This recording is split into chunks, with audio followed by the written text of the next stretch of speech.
Merci Yves, bonsoir à tous, ravi de vous retrouver ici. Je crois qu'il y a 180 inscrits, donc les gens vont arriver au fur et à mesure. Un sujet qui passionne, en plus moi, mais il n'y a plus le... Il n'y a plus l'intitulé, mais ville intelligente. Voilà, super. Smart City, ville intelligente, territoire d'intelligence. Voilà, ça nous correspond, bien entendu.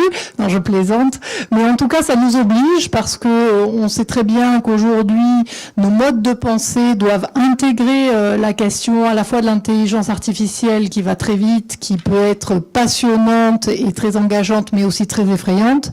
Le numérique, bien sûr, fait partie de notre quotidien et nous oblige aussi à changer nos logiciels et nos logiciels de pensée. Ce sont un thème global qui avance très vite, qui nous oblige à nous interroger tous les jours dans notre conception, dans nos réflexions et nos prospectives et surtout dans notre mode de faire la ville et de penser notre territoire, puisque aujourd'hui nous sommes bien conscients que les outils numériques ont intégré notre quotidien dans toutes ses formes et que évidemment nous sommes face à de multiples mutations, de multiples enjeux qui nous oblige évidemment à réfléchir dans tous les domaines, que ce soit le domaine du commerce.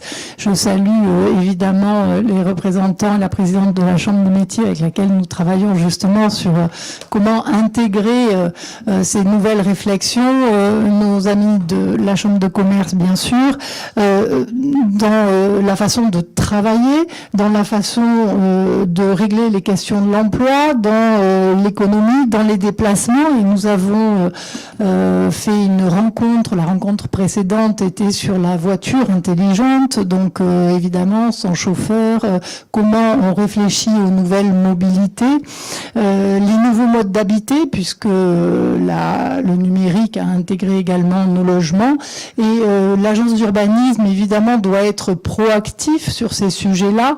C'est pas uniquement les documents classiques de planification ou de réflexion évidemment qui font le cœur de métier d'une agence d'urbanisme, mais qui doit aussi s'interroger sur comment on pense notre ville et nos modes de fonctionnement demain, après-demain et ainsi de suite. Donc ces champs-là doivent être explorés, sont explorés évidemment par un élu éminent qui est à mes côtés, Jérôme Orjas, et voilà, qui est en charge à l'échelle d'Aix-Marseille Métropole de l'innovation, qui est par ailleurs maire de Roquefort-la-Bédoule et chercheur aussi, avec ce petit talent à explorer un peu tous les champs et avec une grande curiosité. Donc voilà, ça fait partie de son logiciel et je trouve que l'innovation du coup lui va très bien. Et puis deux grands spécialistes à nos côtés. Normalement, c'est peut-être vous qui deviez le faire. Mais je sais pas. Je vous présenterai si vous voulez. Il n'y a pas de souci.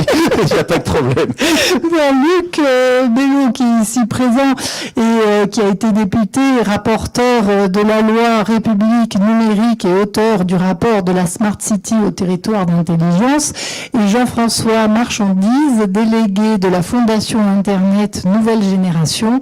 Je tiens à saluer mon collègue ici présent, Robert Assante, qui est toujours un fidèle, Christiane Paul et d'autres élus qui nous rejoindront un peu plus tard parce qu'ils sont excusés. Je crois qu'il y a Lionel Royer-Perrault qui sera également présent. Moi, je suis navrée, mais je devrais vous quitter car j'ai une réunion publique à Euroméditerranée dans 3 quarts d'heure.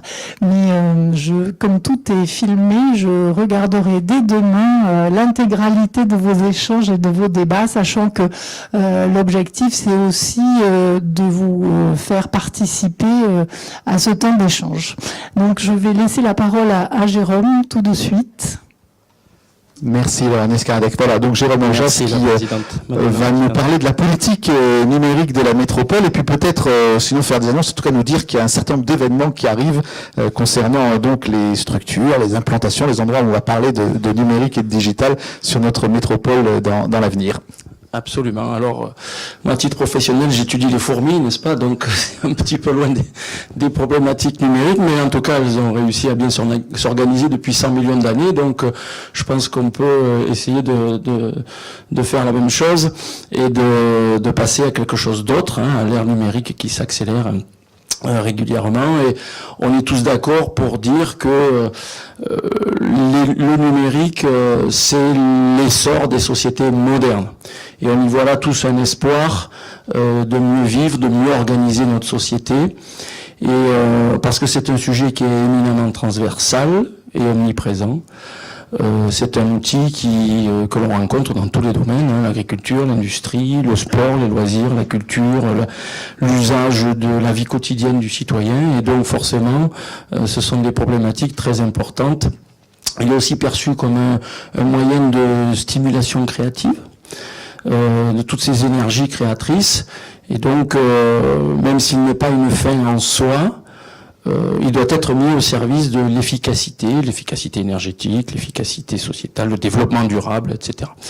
Donc, dans ce contexte général particulièrement favorable, les métropoles ont à la fois une responsabilité forte, mais surtout une ambition forte. En tout cas, c'est le cas de notre métropole. Alors, on discutait à midi.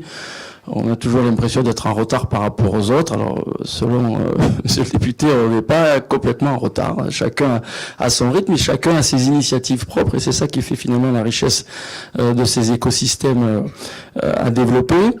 Et comme la métropole a, de par la loi et de par son ADN, des compétences élargies, bien évidemment, on a des choses à faire sur le développement du numérique.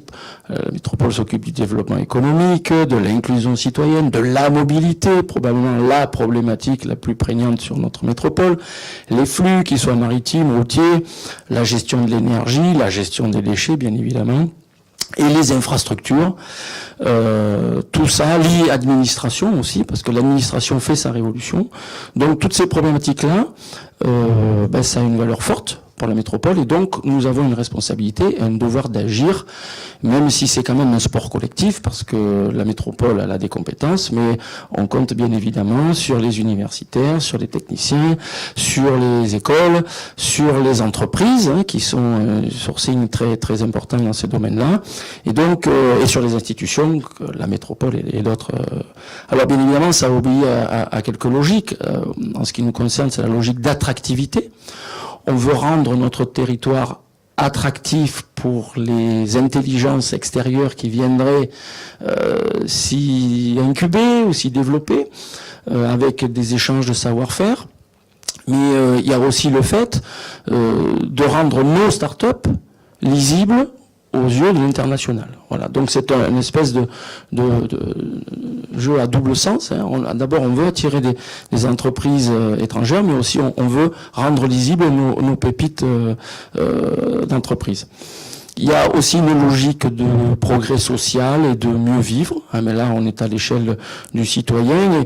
Et effectivement, la nouvelle donne, c'est que le citoyen est à la fois consommateur de données, mais aussi générateur de données. Parce que par ses habitudes, quand on surfe, quand on a des applis, etc., Big Brother est là et on sait très bien que les données sont collectées de manière à ce que le citoyen soit aussi participatif, soit volontairement, soit involontairement.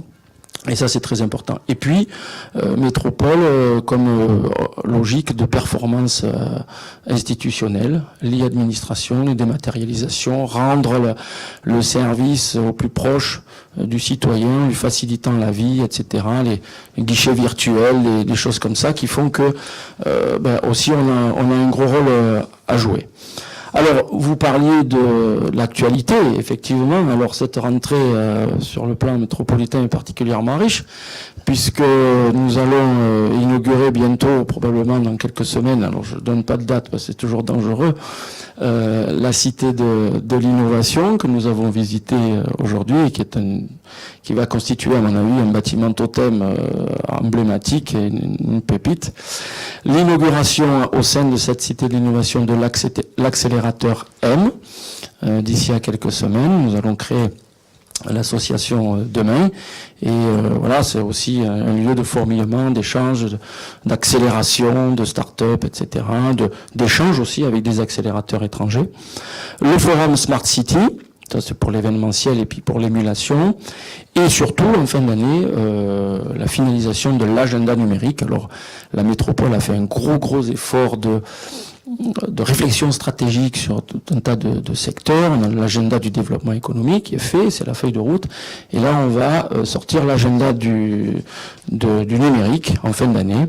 Et ça sera donc notre feuille de route de développement numérique, avec plusieurs axes, bien évidemment. Le premier, c'est les infrastructures numériques, au premier camp desquels il y a le très haut débit, notamment pour les entreprises, que ce soit fibre, 4G, 5G, parce que je pars toujours du principe que si on veut échanger, collecter et traiter les données, il faut qu'il y ait des tuyaux dans lesquels ces données passent. Et il n'y a pas que les tuyaux aussi, il y a les data centers. Alors vous connaissez les atouts de notre territoire en termes de collecte de câbles sous-marins qui nous relient à près de 4 milliards d'individus sur la planète. On en est un 14e câble. Alors j'ai visité, excusez-moi, je suis peut-être un peu long, un navire, c'était le navire Orange qui a en charge de déposer les câbles, et j'ai été très surpris par la taille du câble, en fait, parce que quand on regarde la fibre qui est à l'intérieur, il y a 4 fibres de 0,8 mm chacune. Et à partir de là, vous connectez les États-Unis, vous pouvez connecter l'Afrique, l'Asie, etc. Donc c'est un truc de, comme on dit en jargon un peu trivial, c'est un truc de fou. Et c'est très intéressant. Et on sait très bien que la position géographique de Marseille est assez unique pour relier l'Europe et le reste du monde. Donc les data centers, les grands ne sont pas trompés. Hein. On a Interxion, par exemple, qui est installé sur notre territoire, que j'ai visité aussi, et qui est quelque chose d'assez fabuleux. Ça, c'est le premier axe. Ensuite, il y a une réflexion sur les métiers, à la fois les nouveaux métiers du numérique et surtout les métiers que l'on pourrait s'appliquer à nous, la métropole. On en discutait justement à midi. Une métropole qui, aujourd'hui, n'a pas d'expertise de gestion de la donnée, ou très peu. Et il faudra effectivement que la métropole et que les institutions d'une manière générale se dotent de profils de gens qui maîtrisent la donnée, qui savent la gérer, la sécuriser, l'ordonnancer, etc., la hiérarchiser et l'interpréter. Parce que c'est pas le volume de données qui va faire la différence, c'est la façon dont on va les interpréter. Donc là, il y a beaucoup à faire, et je pense qu'il y a aussi beaucoup à faire, puisque la métropole est très partenaire avec l'université AMU. Il y a aussi des choses à faire sur les formations que AMU peut proposer pour ces métiers. Troisième axe, il y a une mise en lien avec les besoins et les usages. Voilà, essayer d'avoir une adéquation et un lien très étroit avec les start-up qui développent des solutions à la lumière des besoins des usagers. Hein. C'est une espèce de va-et-vient qui doit être fait. Et surtout, et quatrième axe, le renforcement de la médiation numérique, parce qu'il y a une problématique, et vous l'avez relevé dans votre rapport, monsieur le député, il faut éviter la fracture numérique, c'est-à-dire qu'il y ait du numérique accessible à certains et pas à d'autres. On sait qu'il y a des publics qui ne sont pas familiers. Nouvelle technologie, c'est pas tout le monde, mais voilà, je crois que la métropole a aussi un devoir de médiation pour lisser un petit peu tout ça et rendre le numérique à la fois simple et accessible à toutes les populations, mais parce que ça va être un besoin quasi vital. Maintenant, il y a des formalités administratives qu'on ne peut plus faire si on ne le fait pas de manière digitale. Donc voilà. Donc cet agenda, il doit être finalisé pour la fin de l'année, et il propose une véritable vision stratégique de la Smart City avec différentes expérimentations. Alors on a The Camp qui est un labo à ciel ouvert, enfin un labo sans mur et avec des jolis murs quand même. Donc voilà, c'est une ambition, et puis c'est une ambition qui est aussi un peu conjointe, parce que vous avez plusieurs institutions qui s'adossent à la métropole, même si on a tendance à penser que nous on fait tout, mais non, les autres aussi ils font. Et puis il y a les collectivités, les entreprises, les citoyens, l'université, et ça, tout ça, ça fait un écosystème qui est propice et qui en tout cas monte en puissance.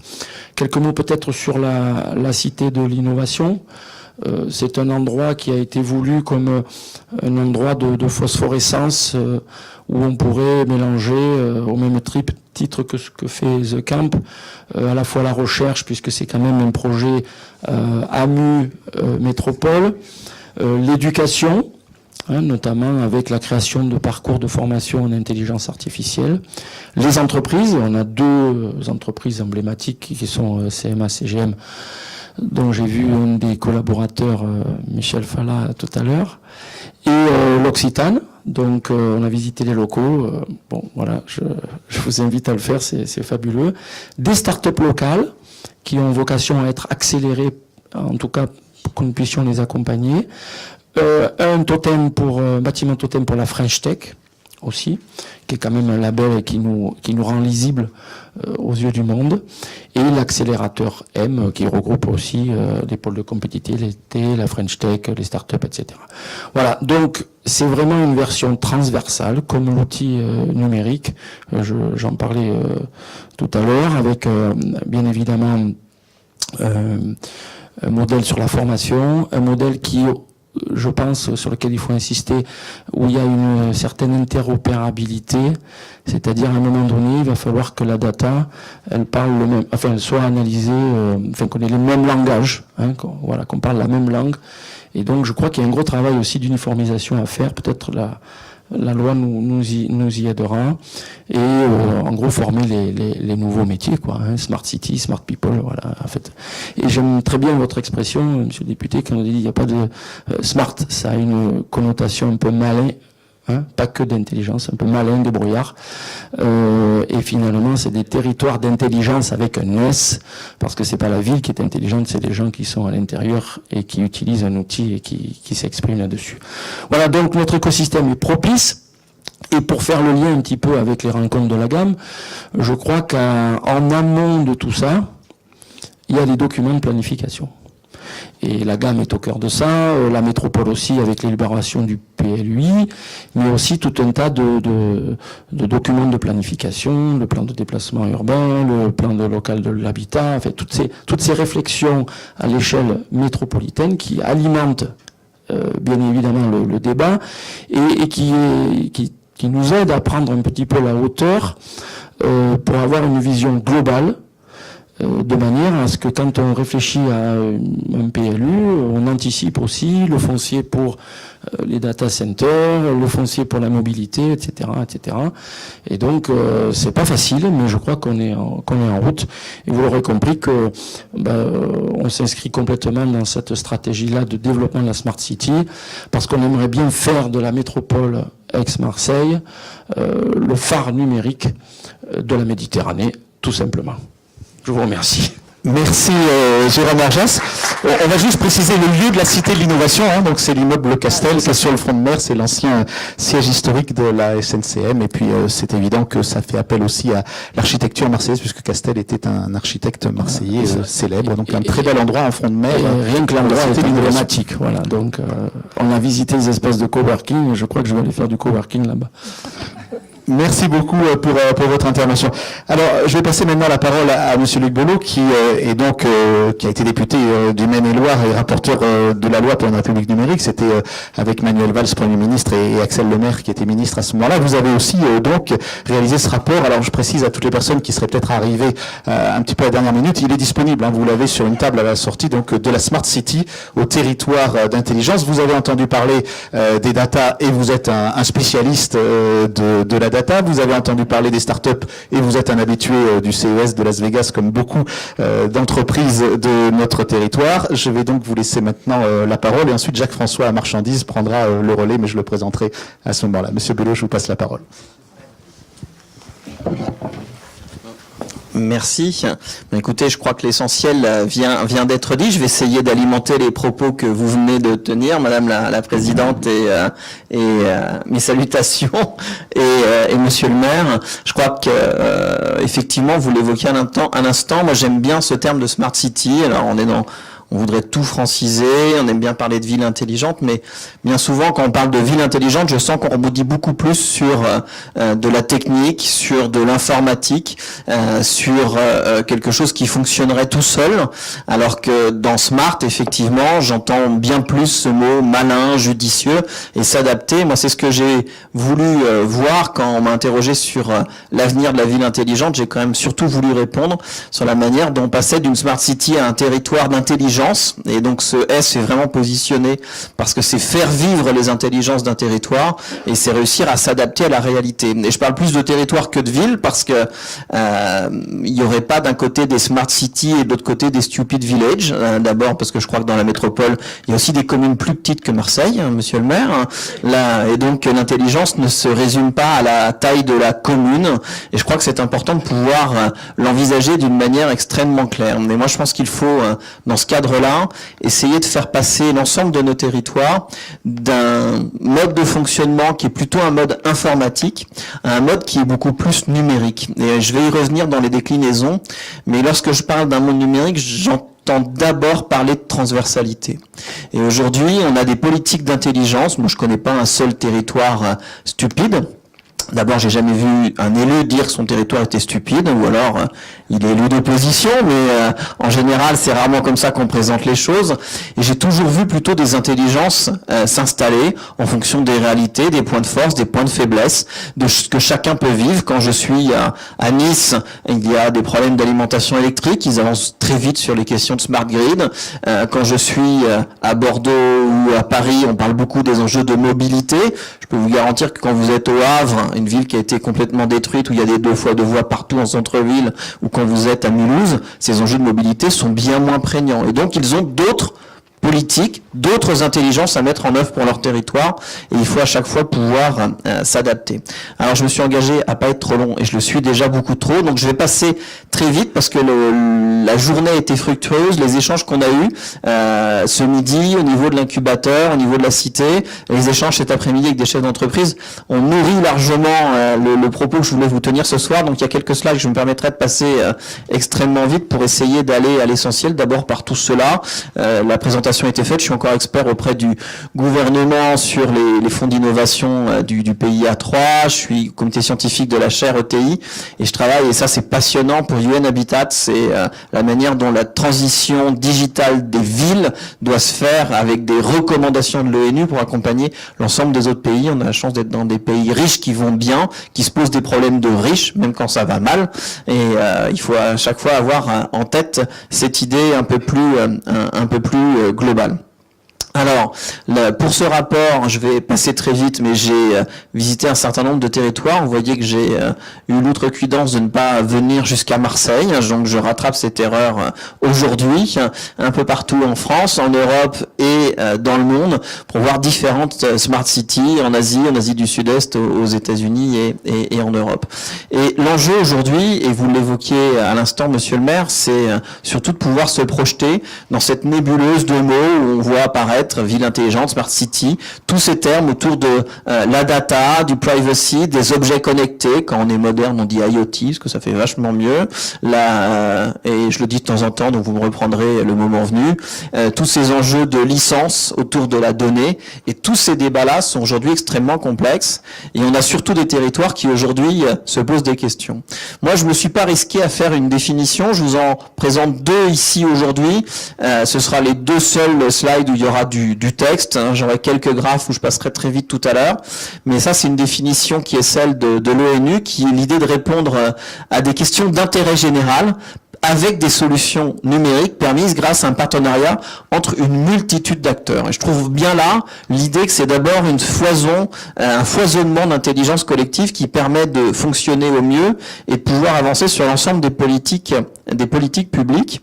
Et Joël de René, lui, qui est à la fois biologiste et prospectiviste, parle d'une ville qui est à la fois le support et la conséquence de l'organisme vivant qui l'habite. C'est tout cet enjeu-là aujourd'hui. Il ne s'agit pas d'avoir une ville qui serait algorithmée, pilotée par un ordinateur, où on l'aurait créée sur une zone de 305 hectares à Toronto parce qu'on s'appellerait Google et qu'on pourrait faire du copier-coller dans toutes les villes du monde parce qu'on aurait produit un système qui fonctionnerait bien. Et puis, Pilar Conesa évoque dans une de ses conférences sur le terme de Smart City. Elle s'interroge sur le fait qu'on continuera à l'utiliser ou pas, de savoir si c'est le meilleur. Mais en tout cas, c'est un terme qui est suffisamment commun pour savoir qu'on parle d'innovation urbaine, sociale, de participation citoyenne et des communs, tous ces problèmes fondamentaux de nos sociétés. Il faut juste garder en tête que Smart City, ça vient d'abord d'un concept très commercial qui a été produit par IBM, qui à un moment a voulu présenter des solutions au territoire et appelé ça Smarter City.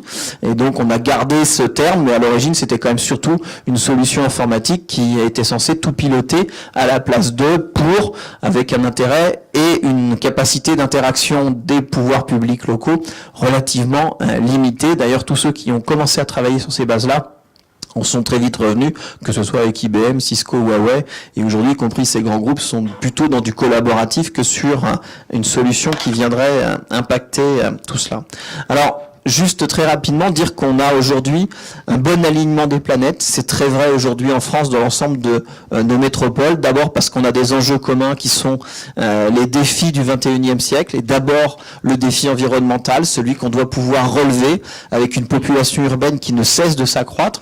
Aujourd'hui, on est un peu plus de 50% de la population mondiale qui est dans les villes. On sera à près de 70% en 2050, entre 66 et 70%, suivant les études et les analyses, et que cet enjeu-là, il est énorme aujourd'hui. C'est tous les 18 mois 1 million d'habitants en plus dans la ville du Caire. Ce sont énormément de villes qui, ces dernières années, ont explosé, qui ne savent pas toujours faire face et qui, en tout cas, rencontrent avec l'ensemble des défis qui sont les nôtres autour de la planète, des éléments extrêmement importants. Ensuite, on a des outils qui font qu'aujourd'hui on sait traiter, on sait récupérer de la donnée, on sait l'analyser, on sait l'exploiter. Maintenant, il faut savoir quoi en faire, comment le faire intelligemment, et que ces nouveaux outils sont à la fois ceux qu'on peut produire dans les territoires, ceux qu'on peut mettre à destination dans les équipements publics, mais ce sont aussi, et surtout, j'y reviendrai, mais je crois que Jacques-François y reviendra aussi, celui que vous avez dans votre poche, le smartphone, qui est certainement celui qui aujourd'hui est un des outils les plus performants pour pouvoir opérer la ville. À nous de voir ce que l'on souhaite en faire ou pas, et ce que l'on souhaite donner aux uns et aux autres ou pas. Et puis on a une réalité qui, elle, est très locale. En France, on a quand même un atout énorme, c'est que les collectivités ont une réelle capacité à agir sur leur territoire. On n'a pas beaucoup de pays démocratique où les élus, les autorités publiques en place ont une capacité à agir, à décider, à projeter leur territoire. On critique souvent notre système, les couches qui se superposent, tout cela est très vrai, mais la réalité, in fine, c'est que l'on décide. Et les stratégies, y compris ici, vous la connaissez bien avec les enjeux de métropolisation, une capacité à agir et à ce que, au-delà de se retrouver dans des salles pour parler de la Smart City, demain avoir une capacité à prendre des décisions et à faire en sorte que le bien vivre ensemble soit une réalité. Alors, je vais passer très très vite sur ces slides graphiques. C'est juste pour dire que aujourd'hui, la réalité de l'usage numérique, l'usage réellement des habitants est la même partout où l'on se situe. Parce que le taux d'équipement aujourd'hui des ménages, là, à chaque fois, vous avez la barre la plus foncée, ce sont les petites communes, moins de 1000 habitants, et la barre la plus claire, ce sont les territoires de plus de 100 000 habitants. Et on voit qu'aujourd'hui, le taux de locaux, de logements éligibles à des débits qui sont supérieurs à 30 mégas est essentiellement concentré dans les grandes villes.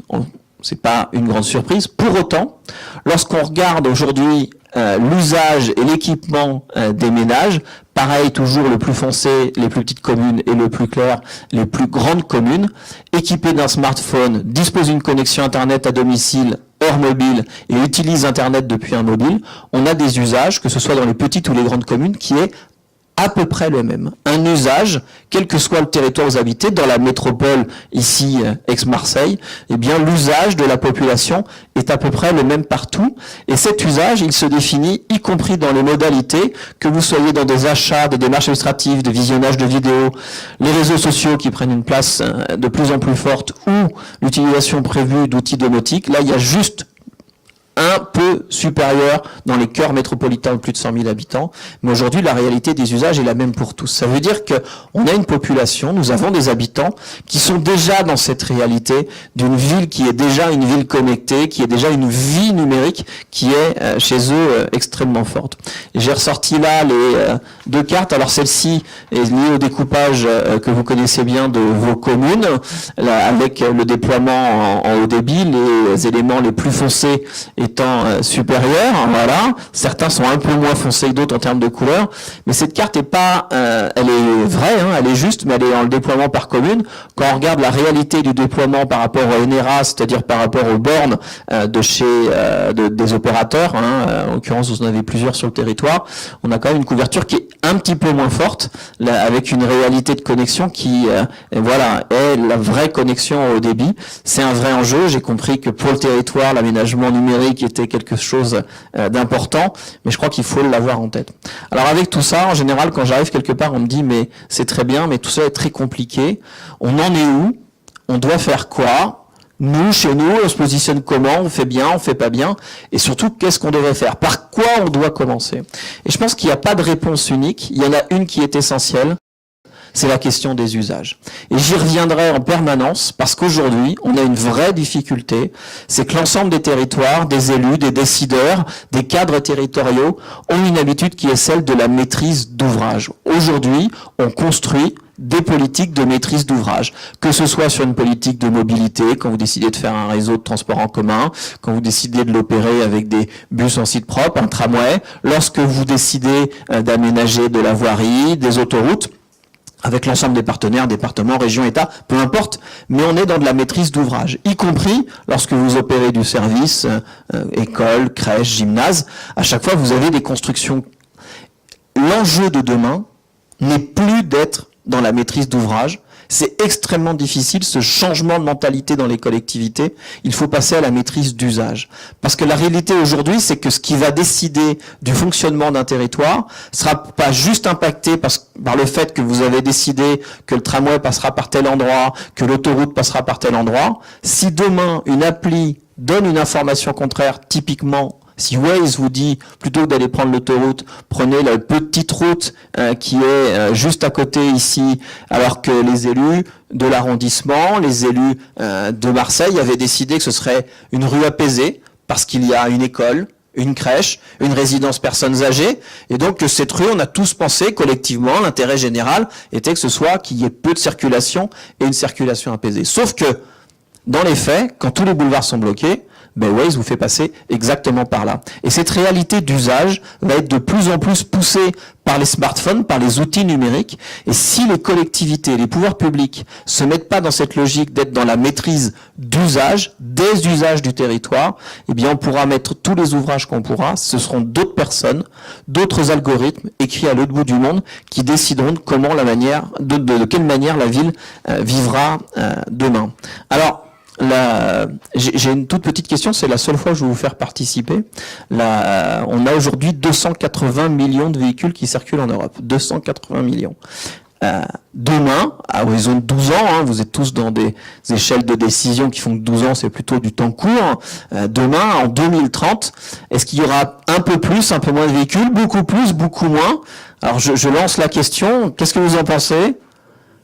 Pardon? Pas plus? Moins, beaucoup moins. Alors effectivement, toutes les études laissent entendre qu'il y en aura beaucoup moins. Là, elles vont toutes dans le même sens. Ils sont pas tous d'accord sur la manière dont tout cela va s'organiser et qui va y gagner à la fin chez les constructeurs ou pas. Mais la réalité, c'est que les 4 études qui ont été faites sur cette question-là, nous avons à penser qu'on va baisser de quasiment 30% en Europe le nombre de véhicules qui seront en circulation dans le territoire. C'est-à-dire qu'on sera à un peu plus de 200 millions par rapport aux 280 qu'on a aujourd'hui. Mais au lieu de circuler entre 45 minutes et 2h15, comme le font la plupart de nos voitures, je suis sûr qu'en général, vous ne roulez pas plus de 2 heures par jour, eh bien, la plupart de ces véhicules, demain, rouleront 15 heures, 18 heures, 20 heures par jour. Avec la notion de véhicule partagé, de conduite partagée, avec demain les véhicules autonomes.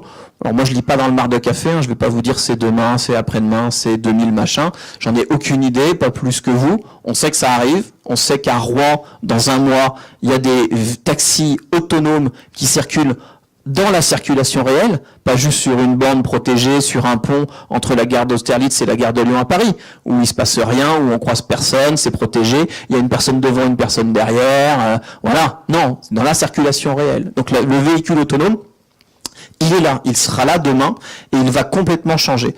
Toutes ces voitures qui roulent plus, ça résoudra pas les problèmes d'embouteillage, parce que comme elles circuleront beaucoup plus dans la journée, elles seront moins nombreuses aux heures de pointe. Et là, on aura certainement à repenser l'enjeu des équilibres.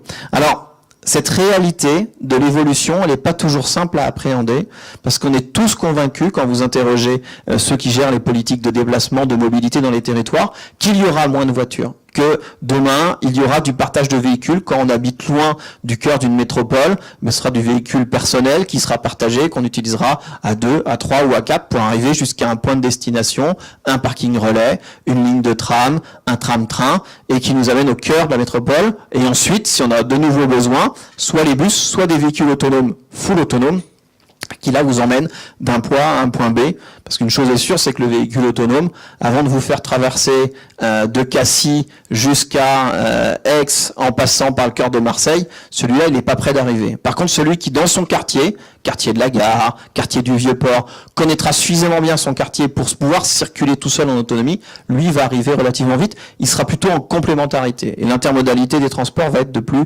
en plus vraie.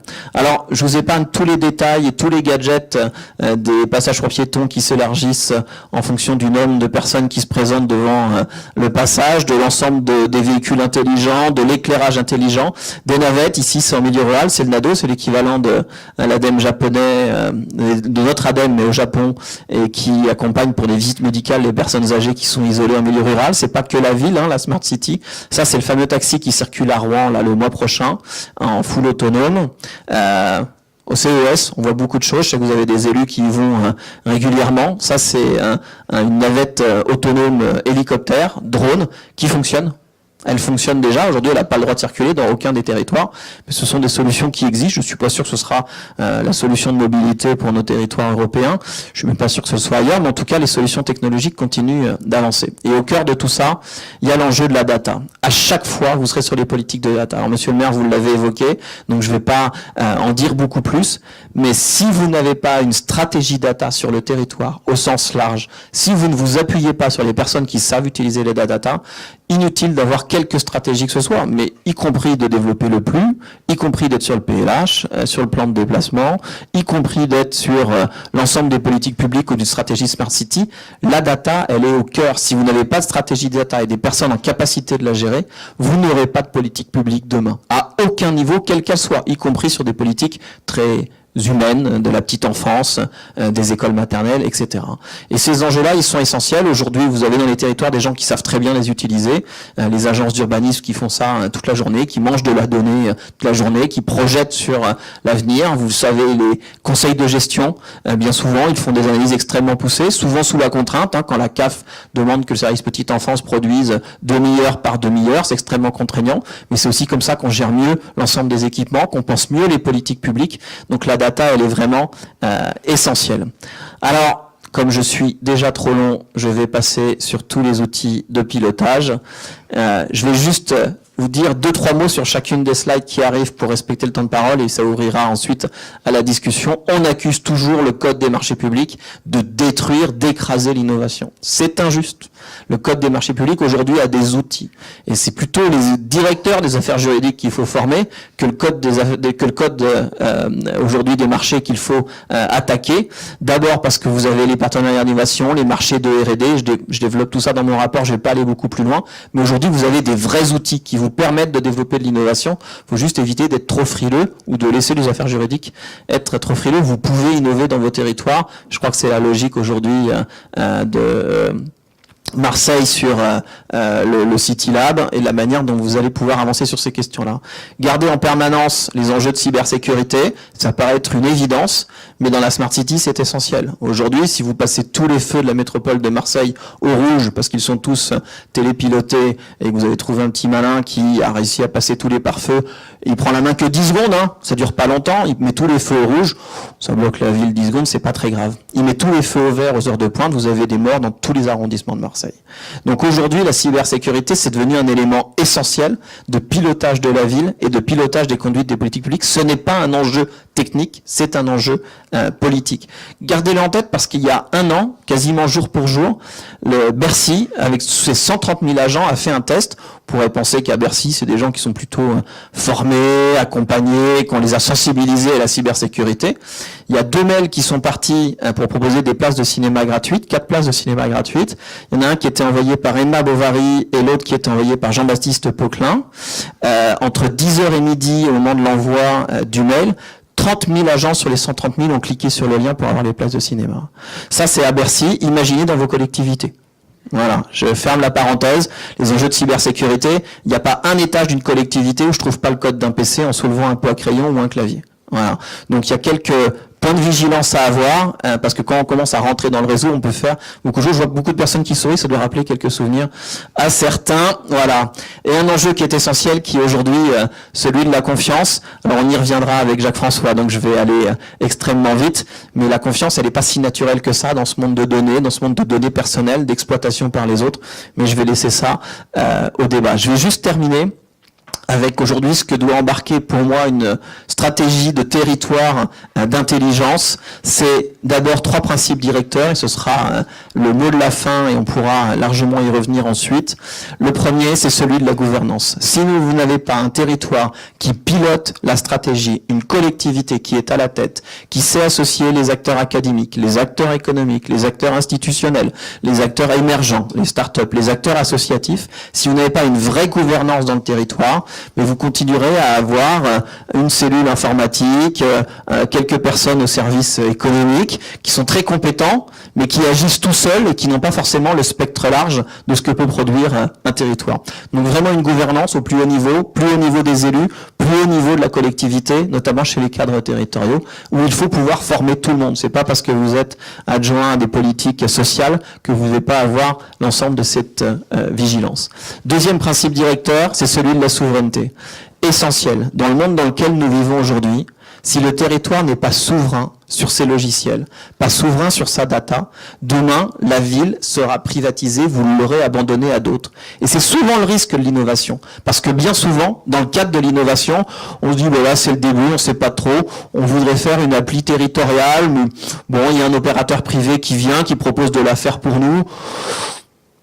On va lui donner quelques datas et on va voir ce que ça donne. Sauf que quand cette appli, elle commence à être utilisée par 40 000, 80 000, 120 000 personnes tous les jours, ça devient l'appli du territoire. Et si vous n'avez pas dès le début réglé les problèmes de souveraineté, de savoir comment ils maîtrisaient la donnée, comment ils récupéraient les informations des utilisateurs, ce qu'ils utilisaient chez vous, et y compris les éléments financiers. S'ils viennent vous voir en disant, moi j'ai 140 000 Marseillais du grand territoire qui utilisent l'appli tous les jours, maintenant c'est 500 000 par an, ou moi je coupe tout, ou alors je fais plus ça, ou alors je mets plus ça, ou je récupère ça pour gagner de l'argent, il y a un vrai problème. Donc la question de la souveraineté, on pourra y revenir, mais elle est essentielle. Je crois que Jacques-François en dira 2 mots aussi tout à l'heure.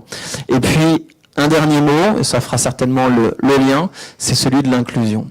On ne peut pas avoir une politique publique, même si on est sur des enjeux technologiques complexes, même si on est sur une vision de très long terme, même si on a des outils compliqués qui se feraient par certains, pensés pour d'autres et qui s'appliqueraient à tous.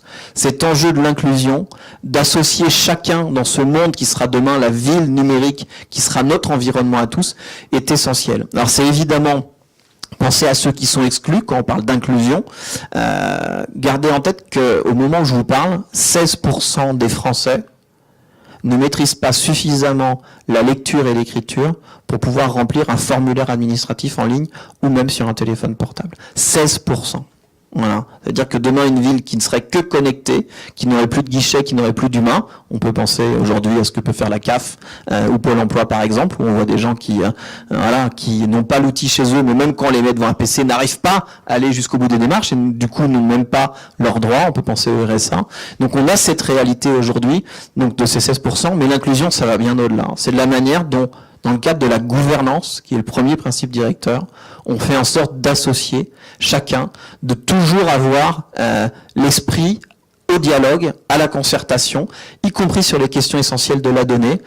Une charte de la donnée locale qui rappelle d'abord les fondamentaux de la loi, mais y compris comment la collectivité a décidé de s'engager pour respecter les données personnelles, l'utilisation qui en est faite. Ça fait partie plutôt des bonnes pratiques et de la manière dont on associe les citoyens, parce que quand il a un service, il accepte de partager la donnée, mais savoir ce qu'elle devient et savoir que je la confie à une collectivité locale qui en fait le bon usage et qui en a ses limites, c'est quand même bien plus pertinent que d'accepter de donner l'ensemble de mes informations personnelles à des grandes plateformes américaines qui les commercialisent à d'autres sans que je n'en sache quoi que ce soit. Voilà, je m'arrête là pour pouvoir reprendre dans la discussion. Désolé d'avoir été un peu long, Jacques-François.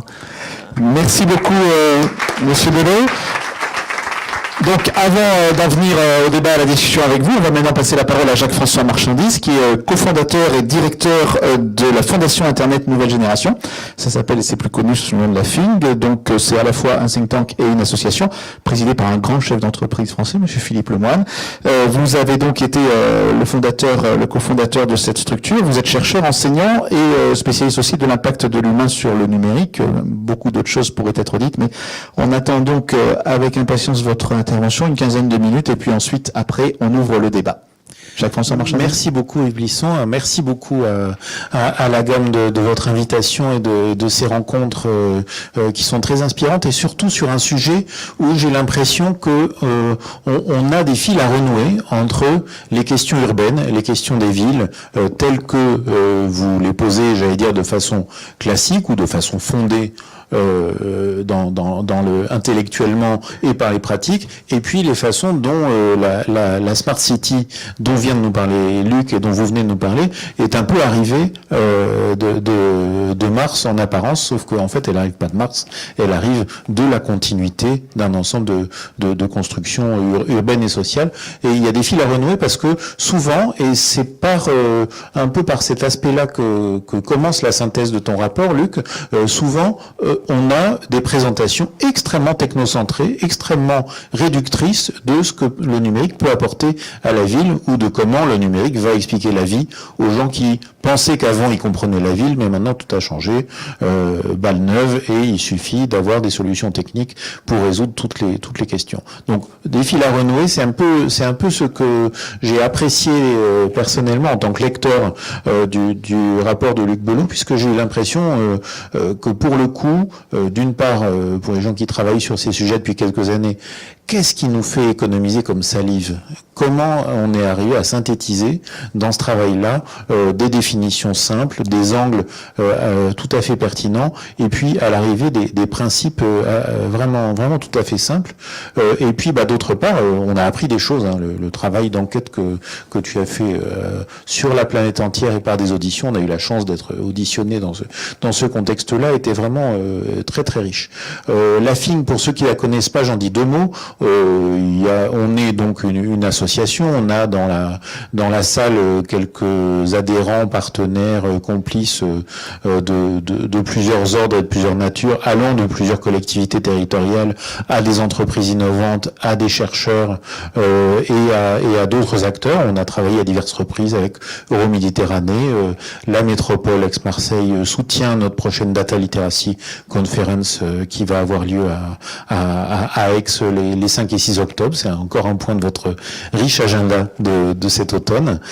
Et puis on a en fait, mes collègues de la FING à Marseille sont pour encore quelques jours 2 étages au-dessus. Donc on joue à domicile, on va dire, et avec une histoire très très riche. On travaille d'ordinaire à la fois sur des questions d'enjeux d'usage, et puis entre les deux d'innovation, c'est-à-dire de conception des systèmes numériques de demain, en allant de préférence sur les questions extrêmement excitantes et qui ont des enjeux super compliqués pour la société. En gros, des endroits où on peut faire des tas de choses, où il y a des émergences, il y a des choses qui apparaissent, etc., souvent assez en avance de phase, et en même temps, ça serait mieux si la société s'en parlait, si on arrivait à faire des choix par rapport à ça, plutôt que d'être dans la sidération de ce qui nous tombe dessus. C'était un des titres du débat d'aujourd'hui, c'est oui, nous avons une sidération numérique les uns et les autres, et on a besoin de rentrer dans des sphères de choix politiques, de choix stratégiques pour les entreprises, de choix citoyens également.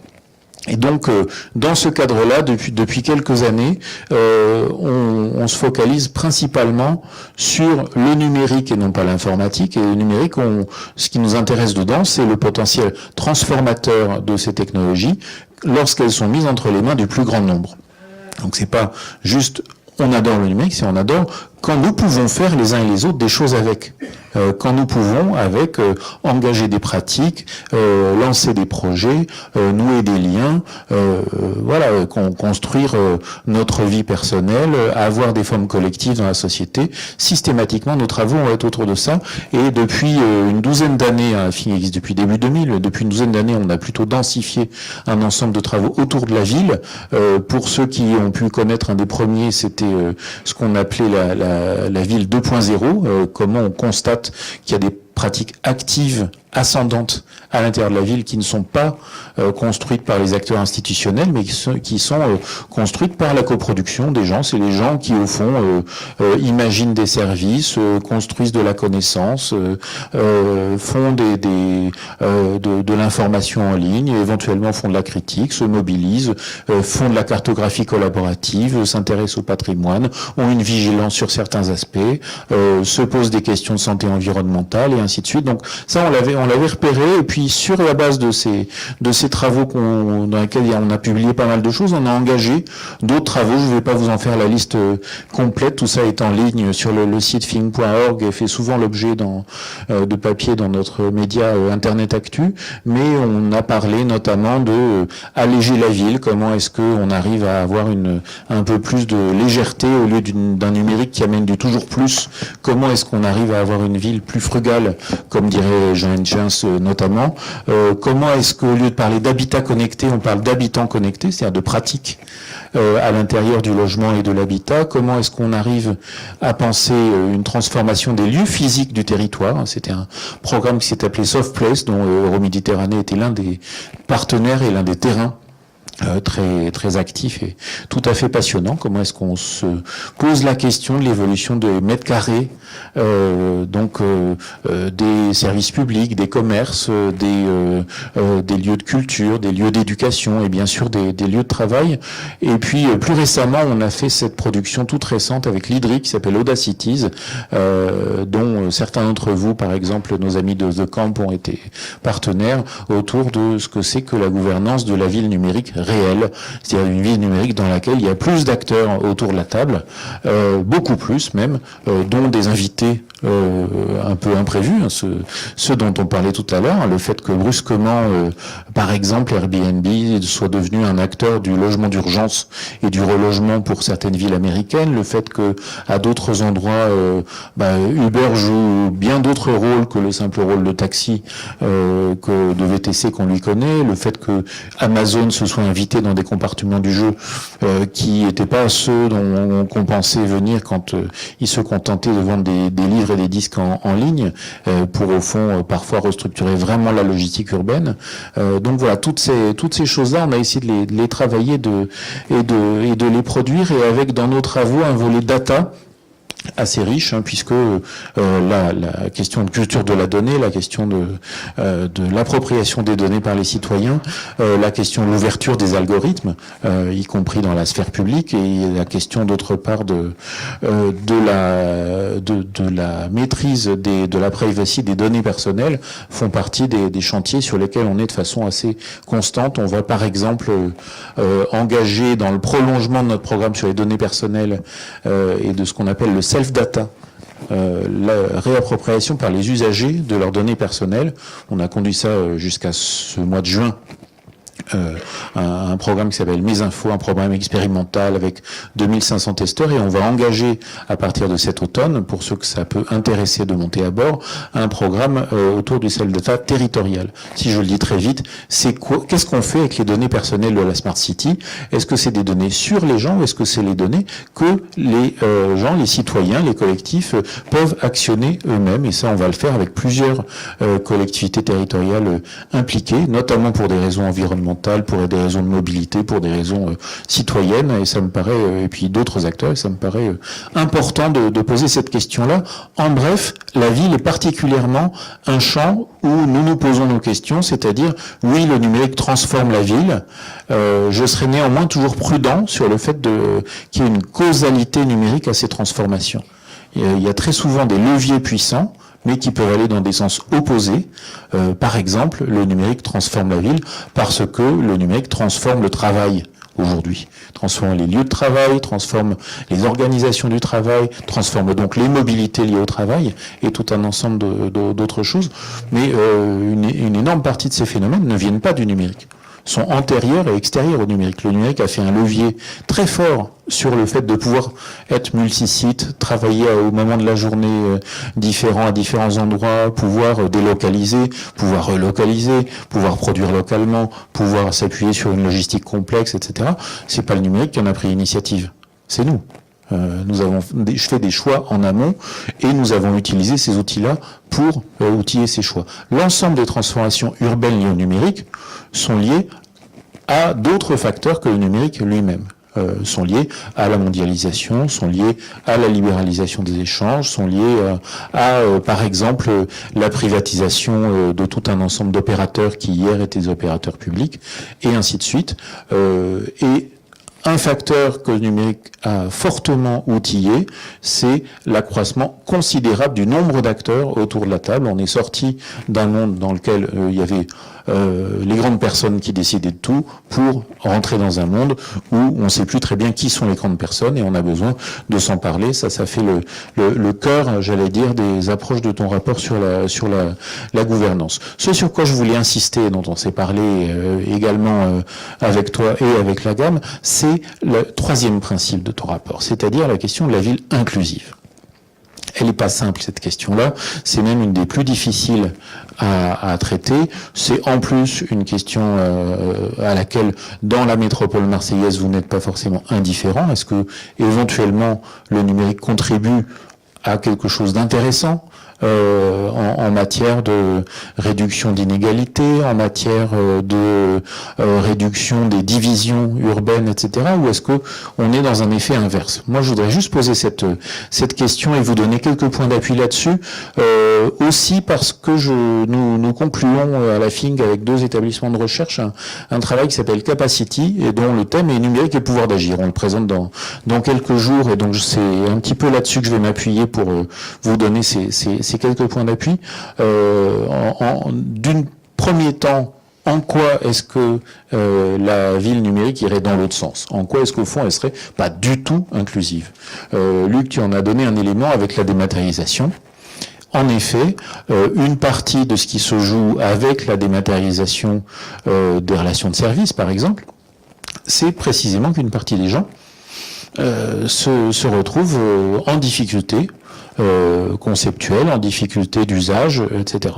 Pas forcément ce qu'on prévoit, c'est-à-dire que par exemple des CSP+, des gens très favorisés peuvent être absolument à la rue avec la dématérialisation, et en revanche, il peut y avoir des personnes, moi j'ai eu dans mes études le cas de personnes sans abri que la dématérialisation arrange fortement, ou de familles monoparentales, dépendant d'horaires très complexes, et pour qui c'est quand même super bien de faire ces démarches administratives à 23 heures plutôt que d'attendre les horaires d'ouverture ou de prendre une demi-journée de congé qu'ils n'auraient pas. Donc c'est très ambivalent, mais en tout cas, une partie du numérique vient raconter du dématérialisé, voire du sans contact.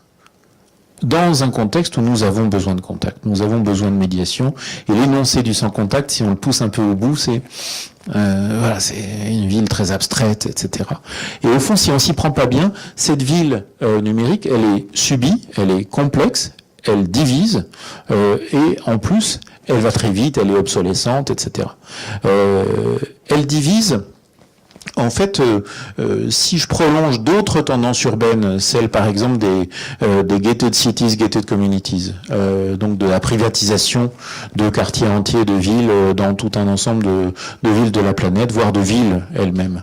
Le numérique est un outil formidable pour créer des barrières à l'entrée, des portiques, des zones clivantes, des zones un petit peu d'élite. Et moi, je pense que dans la ville de demain, si je me débrouille bien, j'ai un peu un accès premium à la ville. Alors que d'autres gens que je connais, ils n'auront pas accès à tous les quartiers, pas à tous les horaires, pas à tous les services. Ils verront peut-être même pas les mêmes vitrines que moi. La deuxième chose, c'est que la ville est subie dans la mesure où les décideurs même de la ville, élus au suffrage universel, construits par la légitimité du service public, etc., éventuellement, la ville leur échappe. Le citoyen lui-même, la ville lui échappe. Aller comprendre ce qui va se jouer dans les grands tableaux de bord absolument pharaoniques avec des datas partout, bon courage. À un moment donné, on a besoin de construire des dispositifs qui ouvrent la compréhension de cette ville. On a aussi besoin de construire, d'imposer des formes de design, on dit d'affordance, on dit de moyens d'accès, moyens de compréhension, qui rendent les systèmes numériques urbains utilisables par des usagers ordinaires, et supposer que un conseiller municipal, un maire, un grand élu, c'est un usager ordinaire, et que donc c'est à ce niveau-là qu'il faut amener la ville de demain. Et puis il y a un autre sujet assez préoccupant, c'est que la ville entre les mains d'opérateurs privés ou confiée à des opérateurs privés dans des cadres variés, qui peuvent être tout à fait des cadres classiques d'ailleurs, devient la ville dont vous êtes le client. Devient une ville avec laquelle votre interaction, c'est d'avoir un login, un mot de passe, des points de satisfaction qualité, et ainsi de suite. Et il y a parfois une tension entre le fait d'être client de la ville et le fait d'être citoyen de la ville, le fait d'en être partie prenante, le fait d'être impliqué dans son devenir, etc. Il y a une forme de consumérisme urbain qui, à un moment donné, va engendrer des comportements, des nouvelles incivilités de clients, on va dire, c'est-à-dire des moments où je ne vais pas m'intéresser au bien commun, je vais m'intéresser à mon intérêt personnel, et avec potentiellement, on était allé dans nos scénarios extrêmes jusqu'à des comparateurs de territoires qui allaient dans ces sens-là. Alors qu'est-ce que c'est que le contraire, hein? Qu'est-ce que ça pourrait être qu'une ville au fond inclusive, j'allais dire les points de départ simples et sur lesquels on vient toujours, ça consiste à dire d'un côté, ça serait bien qu'elle soit participative, et de l'autre côté, ça serait bien qu'elle fasse assez de médiation pour récupérer les gens qui s'en sortent pas bien. C'est juste, et en même temps, c'est pas satisfaisant. Première chose sur les gens qui s'en sortent pas bien, les récupérer. Moi, ce que je constate, c'est que des personnes en situation d'illettrisme ont des pratiques numériques très riches, qui sont déjà centrales pour elles, pour dépasser leurs empêchements avec la langue et avec le texte. Je constate que des personnes qui sont sans abri, des personnes qui sont des migrants, etc., ont des pratiques numériques très riches et très copieuses depuis longtemps. Il y a 15 ans de travaux de Dana Nimeescu sur les pratiques numériques des migrants, c'est absolument formidable. Je constate aussi que en fait une grande partie des gens qui ont des revenus modestes ont néanmoins des outils numériques, parfois payés plus cher d'ailleurs que ceux des gens plus aisés, mais en tout cas il y a une diffusion très forte des outils, etc. Simplement, les pratiques ne sont pas les mêmes entre tout le monde. On va trouver, par exemple, tout un ensemble de points d'appui qui disent « Ne pensons pas que la clé générationnelle est une clé judicieuse en disant les digital natives s'en sortent bien et puis les vieux c'est fini. La réalité c'est que les âges de la vie qui sont socialisés, les âges dans lesquels on a un fort lien social, par exemple l'adolescence, par exemple les jeunes seniors, ont des usages numériques très denses. Et puis, plus on est dans des âges où la socialisation diminue, moins on a de maîtrise de ces outils numériques, tout simplement parce que c'est compliqué, on a besoin d'échanger entre pairs, on a besoin de s'appuyer les uns sur les autres, etc. Donc une ville numérique inclusive, c'est une ville où il y a la conversation du territoire. C'est une ville où les liens sociaux fonctionnent mieux, c'est une ville où on se connaît davantage, où on échange en confiance, etc. Et la difficulté clé des gens dans la ville avec le numérique, c'est l'isolement. Est-ce que la ville va s'occuper de quelque chose qui est lié à l'isolement, à des formes d'isolement que le numérique peut un peu résoudre ou éventuellement beaucoup aggraver. Par exemple, quand on s'occupe de questions intergénérationnelles avec le numérique, pour l'instant, on a des approches extrêmement instrumentales. C'est-à-dire, on met des capteurs, on essaie de faire du maintien à domicile où on va pas trop voir les gens parce qu'on remplace par des systèmes techniques. On utilise très très peu les possibilités de lien social des réseaux sociaux numériques pour arriver à faire de l'intergénérationnel. Et puis, au fond, il y a eu tout un ensemble de travaux sur ce que c'est des territoires collaboratifs, sur ce que c'est que des approches de coproduction, mais les gisements collaboratifs du territoire, ils sont extrêmement riches. On n'a pour l'instant pas beaucoup outillé le lien entre les circuits courts du territoire, par exemple les circuits courts alimentaires et autres, et les dispositifs numériques. Quand on le fait, ça marche formidablement bien. Ça arrive même à rendre visible la proximité en proximité. Donc ça, on arrive à rendre visibles les productions locales par les habitants locaux, par un rebond numérique. C'est assez formidable de voir comment des projets en cœur de ville peuvent renaître parce que des mobilisations se font de gens qui ne savaient même pas qu'ils étaient voisins autour d'un objectif commun. Donc ça, je pense que ça fait partie de ces figures. Et puis la dernière, puisque j'ai dépassé mon temps, c'est la question de se dire est-ce que la ville inclusive, c'est pas aussi la ville résiliente? Est-ce que c'est pas aussi la ville qui va être capable de construire des solidarités, construire des attitudes communes en face des crises, en face des difficultés, en face de choses que nous allons rencontrer dans un monde imminent. Bah oui, il y a un peu des pannes de courant, il y a un peu des crues, il y a un peu des choses comme ça qui se passent. Et en fait, l'idée de territoire résilient, soit le numérique y concourt, soit le numérique n'y peut rien. Si le numérique n'y peut rien, c'est un peu dommage pour le monde incertain que nous avons devant nous. Merci de vos interventions à tous.